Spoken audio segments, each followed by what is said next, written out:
Social media marketing is definitely one of the easiest and definitely one of the freest ways to start building your following and to start marketing your business online.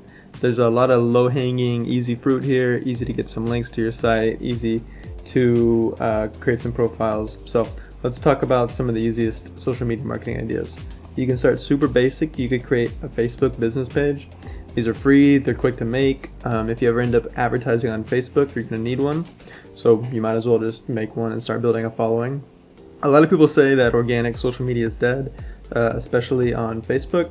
In my experience, they're kind of right. If you're not gonna boost the posts, you're probably not going to get that much out of Facebook, but it is somewhere to start. It is free. You can invite your social network and people that you're already friends with on Facebook. So it's a great way to get the word out, especially to people that you already know, and let people know about the business that you're starting or have started. Next up, we could create an Instagram profile. Instagram kind of works better for certain businesses, a lot better than others, right? So if you have a really visual business, it's going to work a lot better than if you're an accountant. So for example, if you sell shoes, really cool shoes, that's going to work better on Instagram than if you have some boring business like an accountant or a consultant or something like that. So usually B2C, business to consumer businesses, are going to work better on Instagram. So if you think that your product or service might make sense on Instagram, then go for it. An Instagram profile can be a great way to start building a following and get some easy sales. All right, next up, you can publish about your product or service on Reddit. Reddit, you have to be a little careful. Redditors can be pretty tough. They don't like a lot of blatant marketing. So you have to look for ways to add real value for free, right? You can't, there's no direct sales or anything on Reddit. That's not going to work. They like innovative ideas on Reddit, humor, jokes, that kind of thing. If you can avoid being pushy, you probably have a pretty good chance of getting noticed. Actually, Reddit has paid ads too, so you can look into that, but we're talking about free digital marketing ideas today. Okay, now kind of back to Facebook. Facebook has something called Facebook groups. These are interest groups, essentially, that you can create based on a topic, right?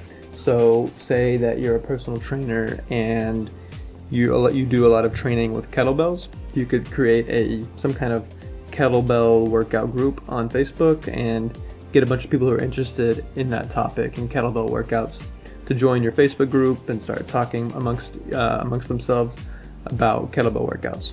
As the moderator, you can control the conversation, direct the conversation, add a bunch of content, and you already have the authority as the moderator of the group. So that can be a great way if you're interested in building a community to do some free digital marketing. Okay, so if you have a local service like a plumbing company or you have a restaurant, Yelp can be an option.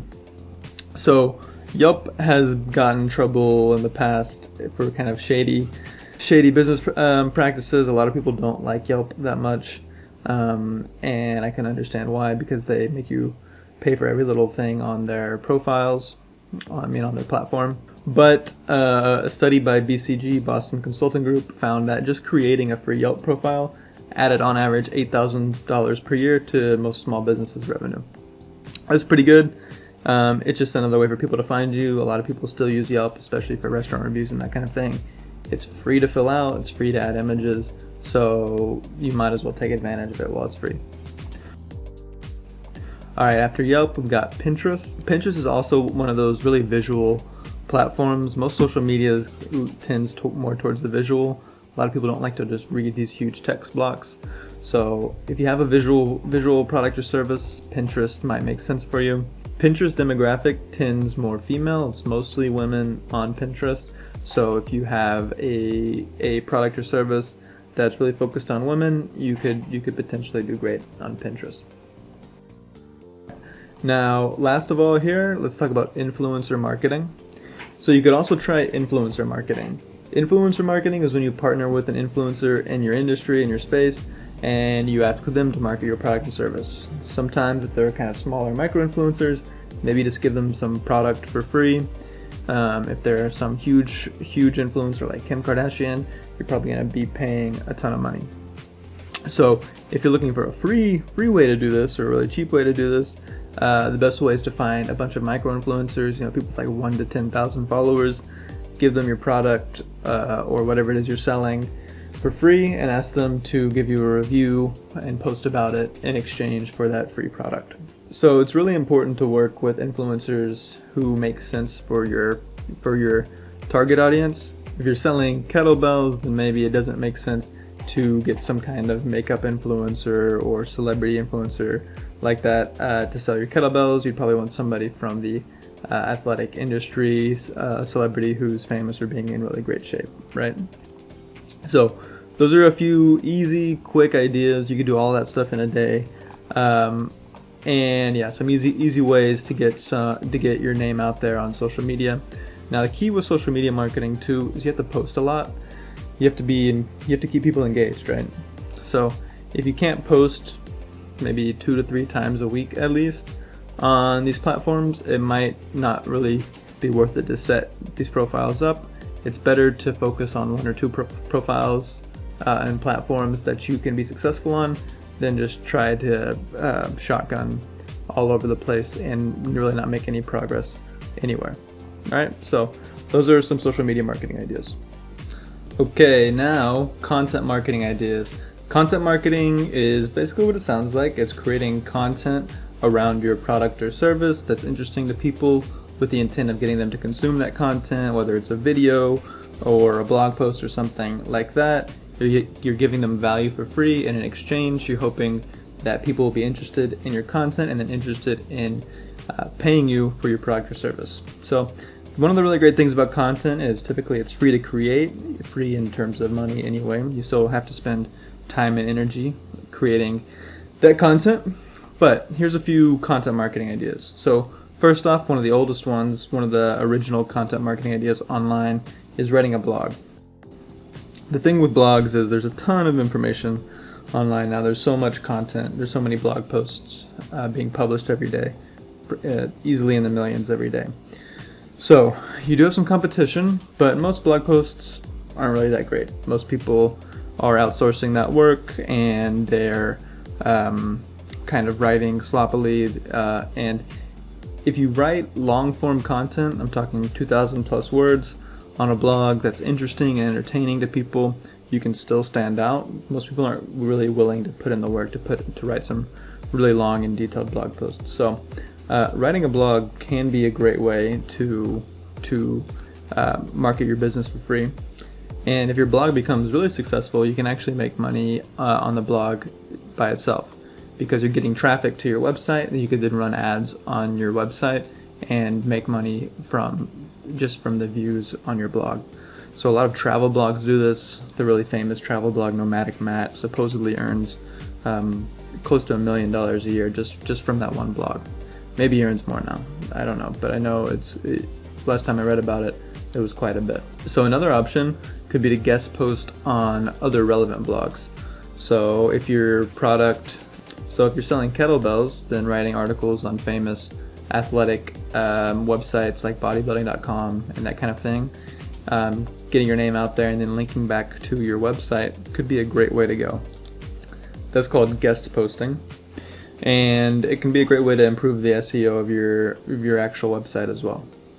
So the way I would do that is make a list of relevant websites, relevant blogs, and then just start emailing them. Hey, I've got this article about this interesting topic that would interest your readers. I'd love to post it. I've already written it. It's free content for you. All I ask is that I keep some of my links in the blog article. It can be that easy. So you could also try to get published in a local publication. This is kind of like guest posting, but we're thinking more about kind of news publications.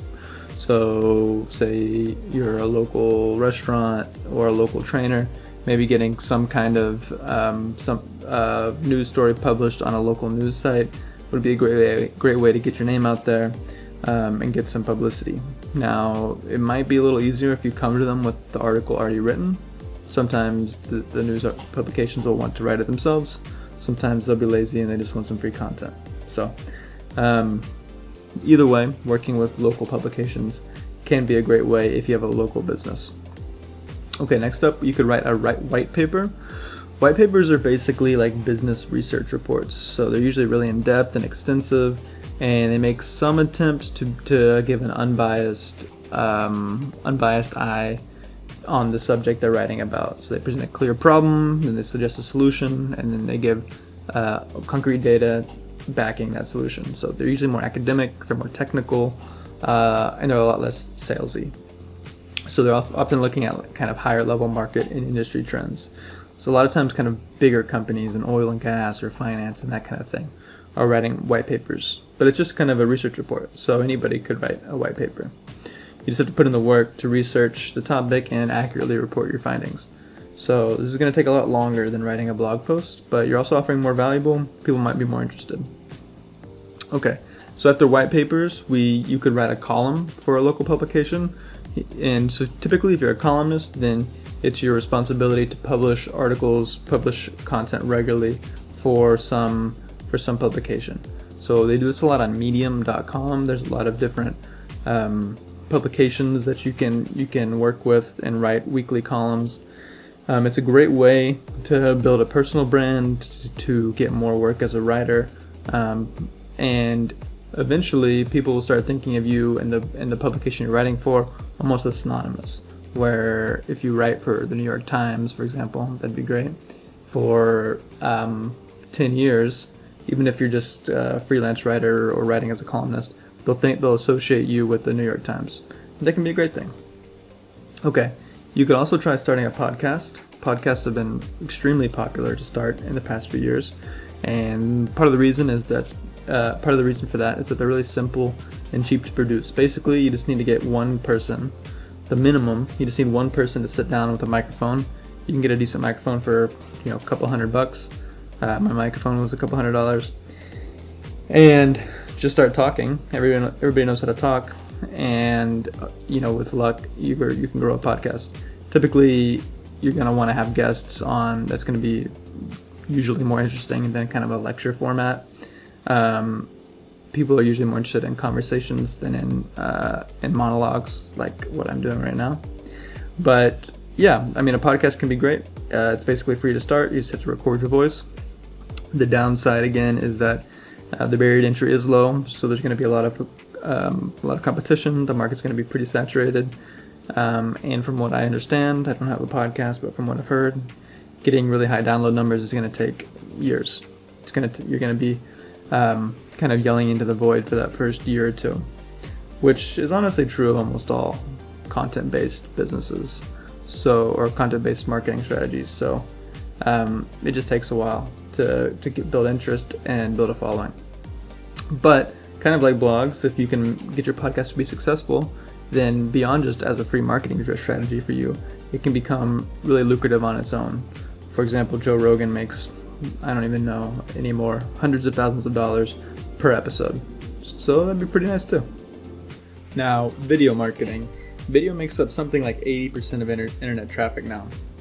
I think it's still one of the biggest opportunities in digital marketing. Nowhere has organic reach like YouTube right now.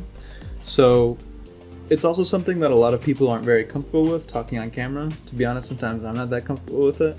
It's not that easy. There's some barriers to entry. You've got to have a microphone, you've got to have a decent camera, you got to have a ring light, you got to be able to work all these things, you got to then edit the videos, know how to upload them. There's enough difficulty involved that it helps that there's not quite as much competition for video marketing as there is for something like writing a blog. So if you have some interesting content and you can edit semi-well, then I think that it really puts you ahead of the competition, especially as a small business, where small businesses are much less likely to be able to invest or to have the time and energy to invest in creating video content. So I think it's definitely worth it. First off, what you can do is start a YouTube channel. That's what I've done with this channel, right? Growing a YouTube channel is not effortless, of course. It's going to require that you publish regularly, that your content is either entertaining or informative, and ideally both. It's really hard to do both, gotta say. You have to have high production quality. You're definitely going to need to invest a little bit in some equipment. So I guess in that way it's not really free, but it doesn't cost anything to start a YouTube channel. And just like podcasts and blogs, if your content business on YouTube, if your video content business on YouTube is really successful, then you can monetize it. YouTube will run ads on your video, and you can make money just by creating videos of yourself or interesting things around you. So another way that you could use video to grow your business is you could run webinars. So webinars are just live video conference calls on Zoom or Google Meet, and typically you look for people who need your product or service, and then you present it. You have a video of yourself, you share your screen, you present a slide deck, you talk about how you can solve their problem. It's basically like a live online presentation. So the trick is actually finding people to sign up for the webinar in the first place. And a lot of times people will run ads for that, but if you have some kind of content business already, some kind of following already, say on Instagram or from a blog or from your YouTube channel, then you can just get people to sign up there. If you do a lot of speaking or live presentations, then that's another great approach. You can record those speaking engagements or presentations and upload those videos to YouTube or Vimeo or whatever platform and share them on social media, add them to your website, create snippets of them for social media posts, wherever you want to distribute that content. So, because of the pandemic, a lot of times professionals aren't giving as many speaking engagements as they used to, but it seems like with the world opened back up, conferences and events are really starting to happen again. So I can see this kind of coming back in the future. So next up, I would recommend doing this after you've had some practice creating videos. You create a video course, an e-learning course. So I have one of these teaching Wix web design.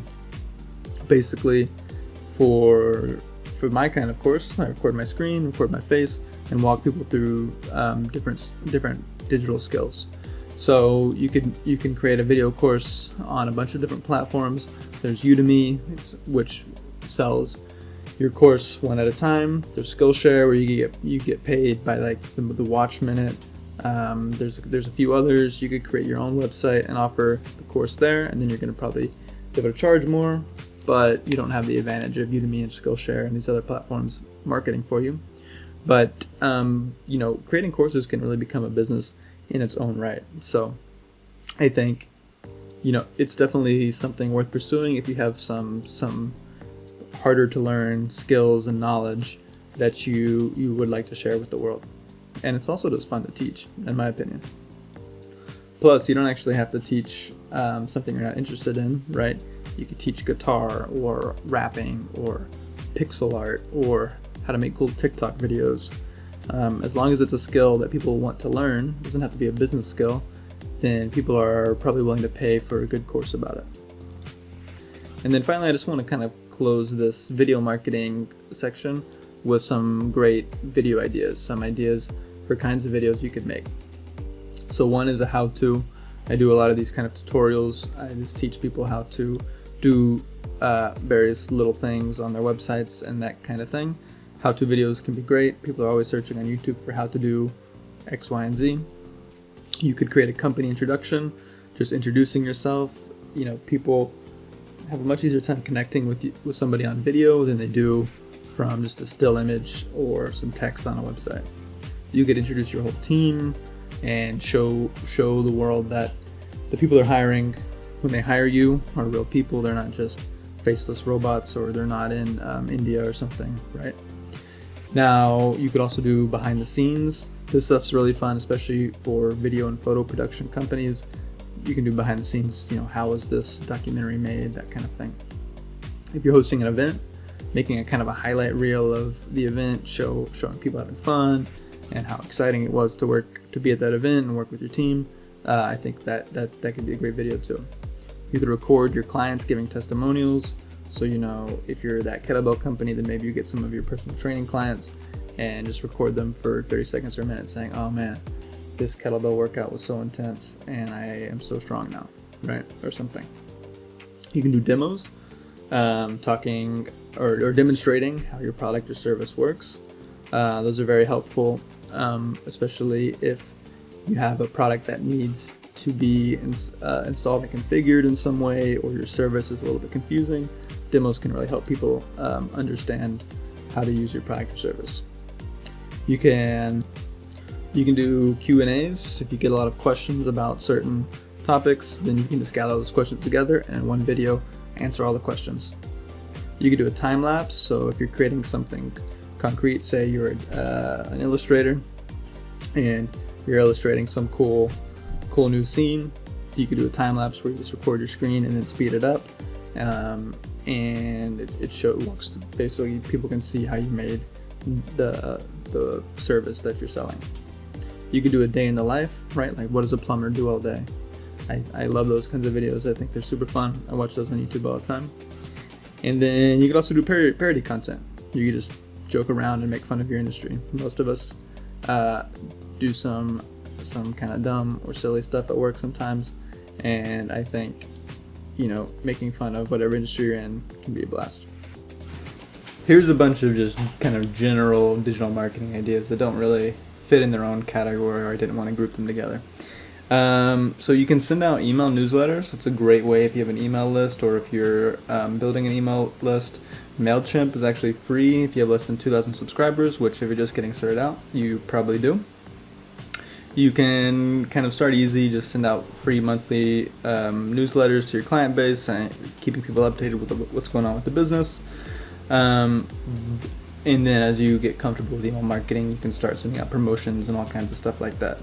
I would just be careful not to be too annoying.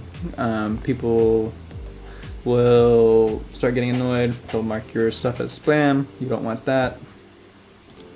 I probably wouldn't send out more emails than just once a week when you're getting started. But as you become more competent, figure out what your audience wants, maybe you can eventually be sending more emails than just once a week. Another great thing with email marketing is you can set up different automations. So things like auto sending blog posts to your list, or sending birthday discounts. If you have your clients' or customers' birthdays, you can do some cool automations like that. So another idea, you could have a photo shoot at your business location. Photos are huge online. They're really going to help you sell your product or service. You really just need good photography. It's it's 2022 right now, and you just have to have good photos. So thankfully, modern smartphones are awesome, and if you have a new iPhone or something like that, the camera on it is going to be fantastic. So you can just take pictures of yourself and put those on your website, and put those on your Google business profile, put it on Yelp and Facebook and all that kind of stuff. Have a photo shoot, share all of that cool content. Basically, every time you have a photo shoot, just think about it as you're just generating a bunch of content that you can share on online. So I just mentioned earlier Google Business.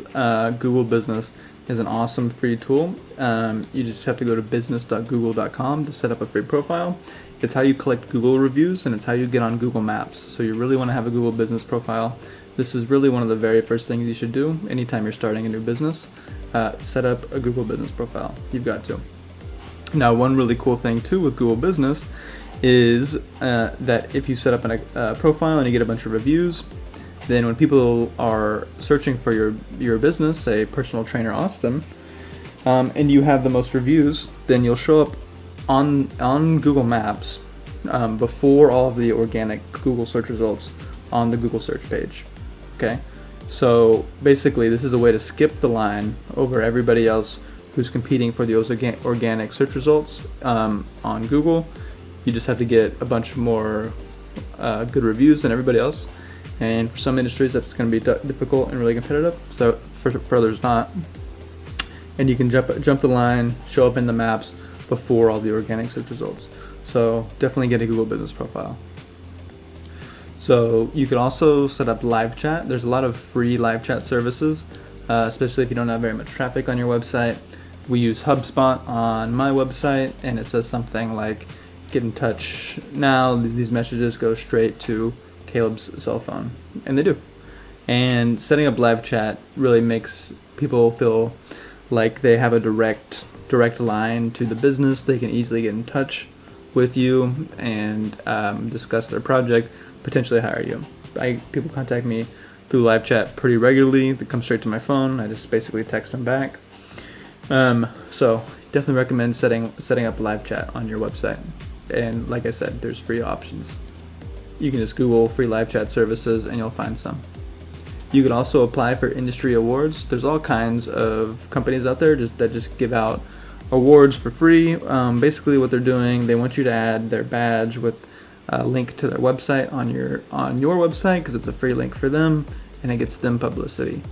And then usually they have some kind of upgraded package where if you pay them, then you get you're a gold member or something like that. All kinds of industry awards. I have people every year just email me with some free stuff. Two big ones that are on my website right now are Up City and Expertise. They both just sent me free badges saying I'm the best marketing agency. That's probably true, but I didn't ask for them. They just give you these awards. So I would just search, industry awards for personal training and see what comes up. So another place to market your business for free online is to get listed on all these various business listing websites. So restaurants and hotels have TripAdvisor, local service businesses have House and Home Advisor and Angie's List. All businesses can be reviewed on Yelp and Facebook and Google. Whatever industry you're in, there's probably going to be some relevant listing sites, and you should be able to pretty easily get a business listing on those websites, get some free links to your website, which should help with your SEO, and it's also one more place for people to find you, and it's free. Next up, and maybe this should have gone under social media marketing, probably should have, but you can create a LinkedIn profile and a business page on LinkedIn. LinkedIn is going to be maybe a little more manual in terms of getting business. The most effective way is to be posting content to LinkedIn and then reaching out directly to your target customer on LinkedIn, messaging them and saying, hey, I see that you're doing this, I can help you with that, and here's my value proposition, right? I would say try not to go for the hard sell. Hard sales don't really work anymore. I take that back. I'm sure they work for some people, but in general, it's going to be easier to add a lot of value and then later on ask for a conversation or a consultation. So you can also use the power of the internet to personally connect with your partners and customers and prospects. We have all these mass marketing technologies like email and social media, but still one of the best ways to communicate with people is to go directly to them, to email them, text them, call them. So a great place to start is to ask for referrals from your existing clients. So just email them and say, hey, I've got some space in my schedule. I'm looking for new clients. Do you know anybody who might benefit from my product or service, right? You could offer referral discounts in that same vein. So say if you're a personal trainer, somebody's paying you $100 a month to train them, you can tell them, hey, I'll give you $20 off every month if you bring me a new customer. That can be a great way to go. You also want to be asking all of your clients and your customers for testimonials and reviews. Now, I would start getting reviews on Google because that's going to help you show up better on Google search and in that Google Maps 3-pack. But you can also gather reviews on whatever platform makes sense for your business.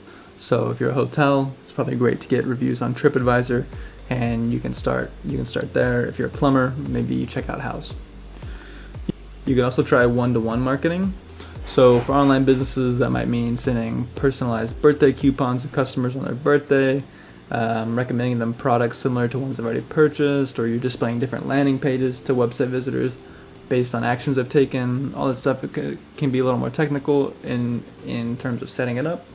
But basically the idea is personalizing your business interaction to the individual to make them feel more valued and more special. And the way to do that is to actually think they're special and value them as a customer. Okay? And then finally, number 30, you could find partner businesses. So for example, I run a web design agency. So one way that I could do that would be to reach out to social media marketing agencies and video production agencies and say, hey, I have a lot of clients who might need your video services. I'll send them your way. But in exchange, would you be willing to send clients who need websites my way? I can be a preferred vendor for you. We can work together on projects. and we can both grow that way.